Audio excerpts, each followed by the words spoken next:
What's happening, PGA DFS fans? Thanks for joining me for another one of my PGA DFS top 5 videos.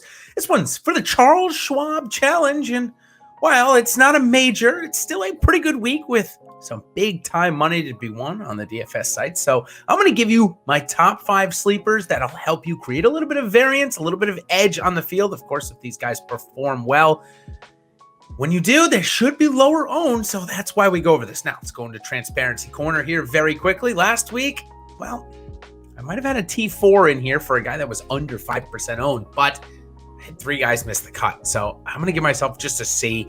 Harris English came in a tie for 64th. Mark Leishman missed the cut. Adam Scott missed the cut. Justin Thomas missed the cut. Oof. But Shane Lowry, he was my lone bright spot there, coming in a tie for 4th. So let's go ahead. I don't think I can get much worse than last week. Although it wasn't a fail because I did have a top 5. So let's see if I can find a couple of those here this week. And I'm going to start off with the heir apparent to the FootJoy and Titleist regime.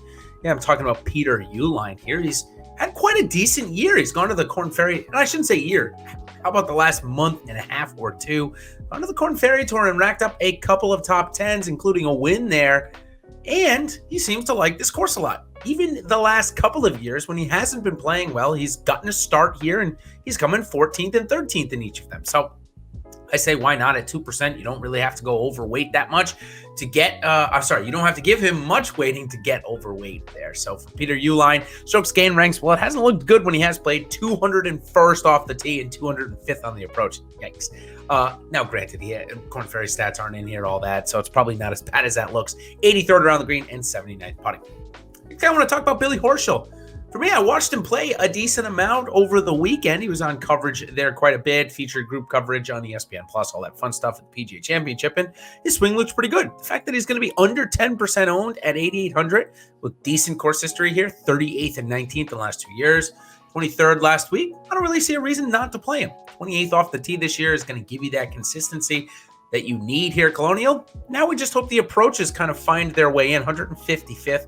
147 around the green and 46 putting. Also, what I note about Billy Horschel, this guy is on the verge of either automatically qualifying for the Ryder Cup or at least getting heavy consideration. I mean, granted, he just won the match play not too long ago, and hey, that's what the Ryder Cup is. So I would think another win or two, and he would have to be highly considered for the team. As much as I don't know if I would like him on the team, or I don't really know if I like him, but that's okay. This week in PGA DFS, we don't care about emotions, even though there are a lot of those going around on the PGA Tour right now. We just want to know the best play, and Billy Horschel might be one of those this week.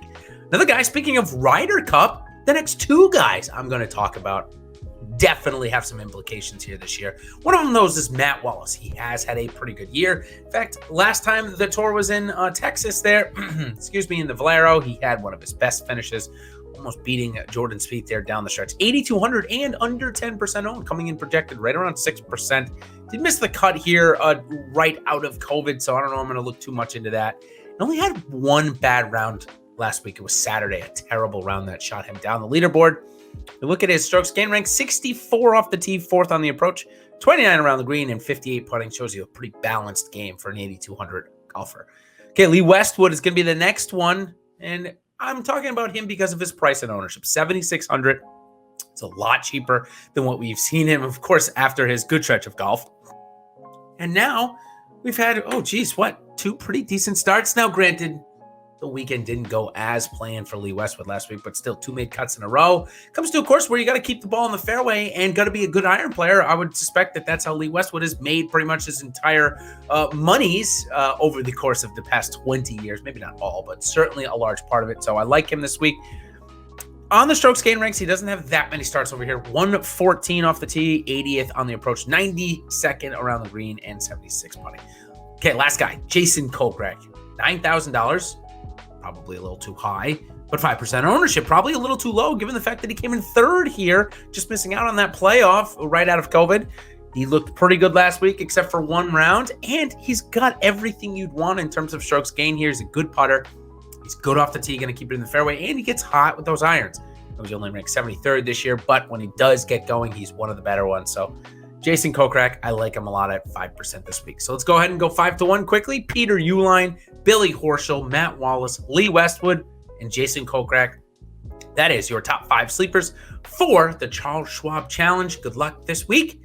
And we've still got a lot of great golf coming up. The U.S. Open at Torrey Pines coming up in just a couple of weeks. So make sure you like and subscribe to see all the content we have coming out. And of course, if we've got any deals coming up, you'll want to know and subscribe. A great way to get notified about them. So until next time, everybody, we will see you on the other side. Cheers.